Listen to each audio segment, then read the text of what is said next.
چلیے یہ ایک آدمی ہے جو کہ ہندو ہے اور یہ فرما رہے ہیں کہ جب سب کا مالک ایک ہے تو ہندو اور مسلم کیا، یعنی پیدا تو اسی نے کیا ہمیں، تو ہندو اور مسلم کیا ہو سکتے ہیں؟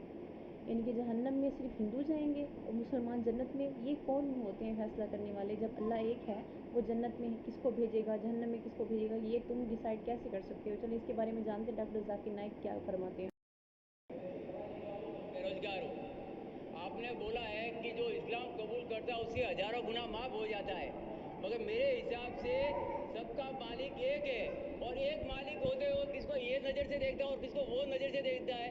ہندوؤں کو معاف نہیں کرے گا اور جو اسلام دھرم سویکار کرتا ہے اس کو معاف کر دے گا۔ یہ کون سا اوپر والے کا قانون ہے جو میری سمجھ میں نہیں آ رہا ہے؟ بہت اچھا سوال، بہت اچھا سوال۔ مجھے ان کی یہ عادت اچھی لگتی ہے کہ سارے سوالوں کے بارے میں کہتے ہیں تو سارے بہت اچھا انسانوں کے لیے سوال۔ عدل بھی ایک ہوتا ہے۔ بہت اچھا سوال، بہت اہم سوال۔ بھائی کا سوال ہے کہ یہ کدھر کا مسلمانوں کو معاف کرتا ہے، ہندو کو نہیں معاف کرتا ہے؟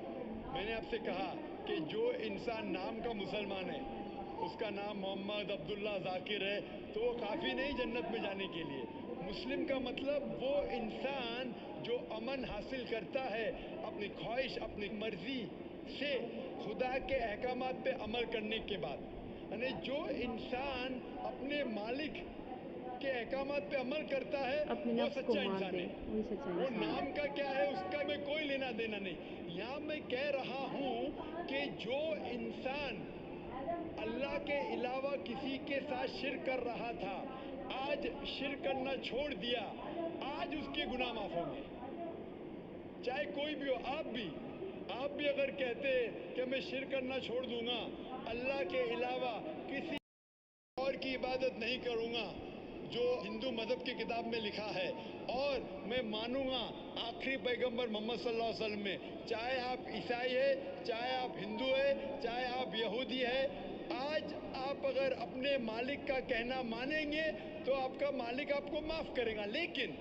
اگر آپ کہیں گے میرا مالک ایک، لیکن مالک کا کہنا نہیں مانیں گے تو مالک کیسا معاف کریں گا؟ مثال کے طور پہ ایک ایگزامینیشن ہوتا ہے، ٹیچر سارے طالب علم کے لیے برابر ہے۔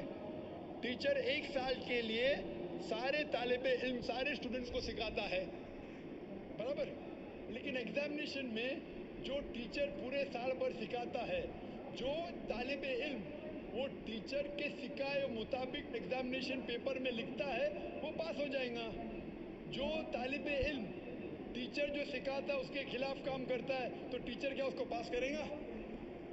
چاہے وہ ہندو، مسلم ہو، عیسائی ہو، جو ٹیچر سکھاتا ہے اس کے اوپر وہ طالب علم اس کے مطابق۔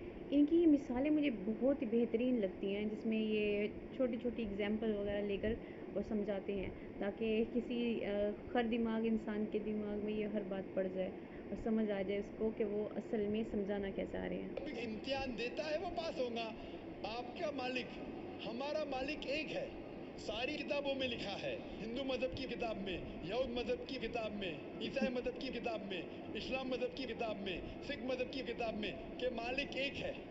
مالک کے علاوہ کسی کی عبادت نہیں کرنا چاہیے، خدا کے علاوہ کسی کی عبادت نہیں کرنا چاہیے۔ کل میں نے فرمایا تھا کہ اس خدا کی کوئی پرتیما نہیں، کوئی عکس نہیں، کوئی فوٹوگراف نہیں، کوئی پکچر نہیں، کوئی بت نہیں، کوئی مورتی نہیں۔ بے پھر شک اگر آپ اللہ تو مورتی نور دیں ہے۔ گے تو آپ مالک کا کہنا نہیں مان رہے۔